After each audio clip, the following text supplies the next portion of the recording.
எனது பெயர் சிவானந்தன் ஜெனிதா. நான் வவுனியா மாவட்ட வலிந்து காணாமலாக்கப்பட்ட உறவுகளின் சங்க தலைவியும் வடக்கு கிழக்கு வலிந்து காணாமலாக்கப்பட்ட சங்கத்தின் செயலாளருமாக உள்ளேன். இன்றைய தினம் நாம் இந்த யுத்தம் முடிவடைந்த பின்பு நாம் இந்த உறவுகளை தேடி நீதிக்கான ஒரு போராட்டத்தினை மாதமாக தொடர்ச்சியாக நாங்கள் செய்து வருகின்றோம். எனவே நாம் சர்வதேசத்திடம் கேட்டுக்கொண்டே இருப்பது எமது உறவுகளுக்காக இந்த உள்நாட்டிலே எமக்கு நீதி கிடைக்காத போதுதான், மறக்கப்பட்ட போதுதான் நாம் இந்த சர்வதேசத்தை நோக்கி நீதிக்காக போராடி வருகின்றோம். எனவே நாம் இன்று பார்க்கின்ற போதும் இந்த கடும் வெயிலிலும் நாம் இன்று நின்று எமது உறவுகளுக்காக நீதிக்காக போராடுவதற்காகவே நாம் இந்த வெயிலில் நிற்கின்றோம்.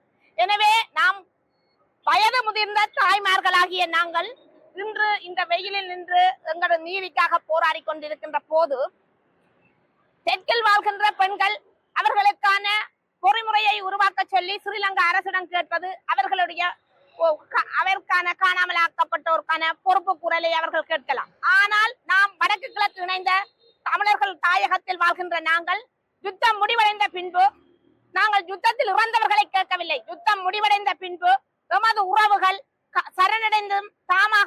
சரணடைந்தும் கையில் ஒப்படைக்கப்பட்ட உறவுகளுக்கும் இங்கு இராணுவ கட்டுப்பாட்டு பகுதியில் வைத்து கடத்தி செல்லப்பட்டவர்களுக்குமாக ஒரு நீதியை வழங்க வேண்டும் என்பது, அவர்கள் என்ன செய்தார்கள், அவர்களை எங்கு கொண்டு சென்றார்கள், அவர்களுக்கு என்ன நீதி என்பதுதான் நாங்கள் இன்று வரை கேட்டுக் கொண்டிருக்கின்றோம். எனவே உண்மையை கண்டறியப்பட வேண்டும், நீதியை நிலைநாட்டப்பட வேண்டும், மீள் நிகழாமையை உறுதிப்படுத்த வேண்டும் என்பதுதான் எமது கோரிக்கையாக இன்று வரை சர்வதேசத்திடம் கேட்டுக் கொண்டிருக்கின்றோம்.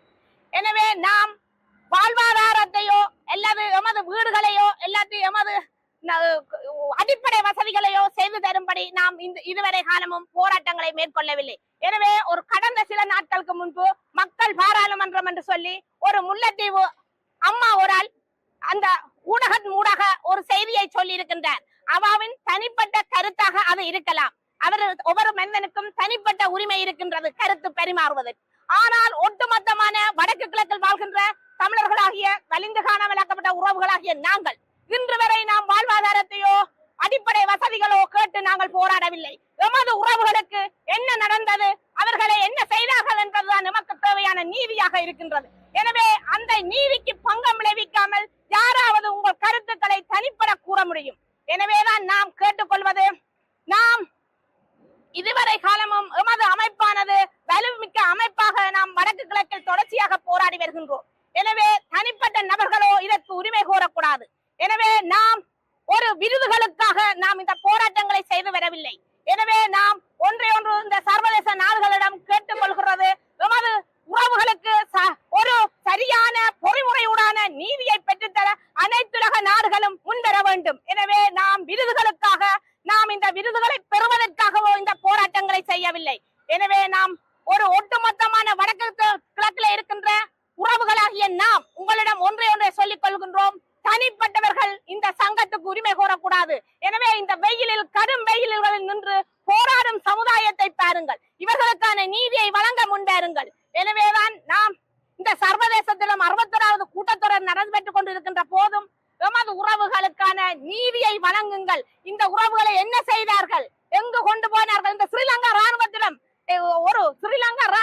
இந்த கையில் ஒப்படைக்கப்பட்ட உறவுகளை என்ன செய்தார்கள் என்று கேட்க முடியாதவர்கள் எப்படி எங்களுக்கு நீதி வழங்குவார்கள்? எனவே அவர் தன்னுடைய ராணுவத்தை காட்டிக் கொடுக்க மாட்டார். எனவேதான் நாம் கேட்கின்றோம், சர்வதேசமே தலையிட்டு இந்த செம்மணி எத்தனை மனித புதைகுழிகள் இன்று இந்த வடக்கு கிழக்கிலே தோண்டப்பட்டுக் கொண்டிருக்கின்றது.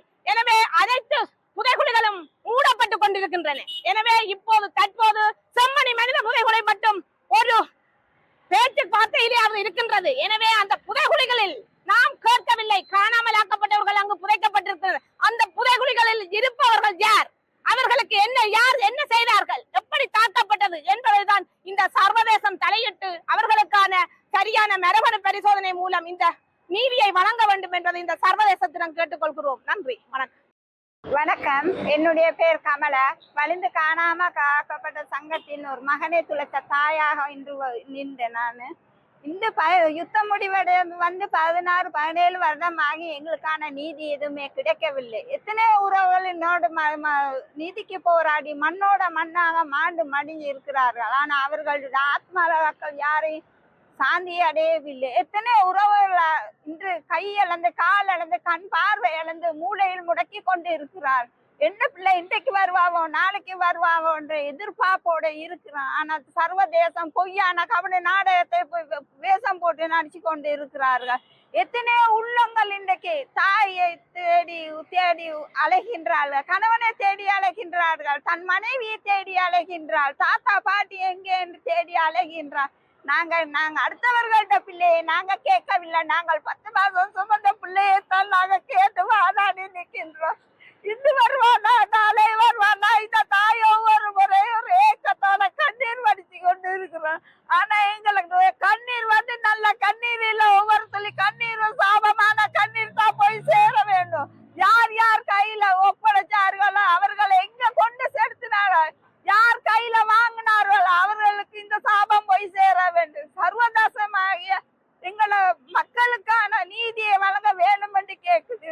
சர்வதாசம் கண்ணை மூடாதே, கண்ணை திறந்து பார், எங்களுக்கு கால நீடிப்பான தேவையில்லை, இந்த வருடம் எங்களுக்கான தீர்வு வழங்க வேண்டும் என்று நான் கேட்கிறேன். மேலதிக செய்திகளுக்காக எமது யூடியூப் தளத்தை சப்ஸ்கிரைப் செய்யுங்கள்.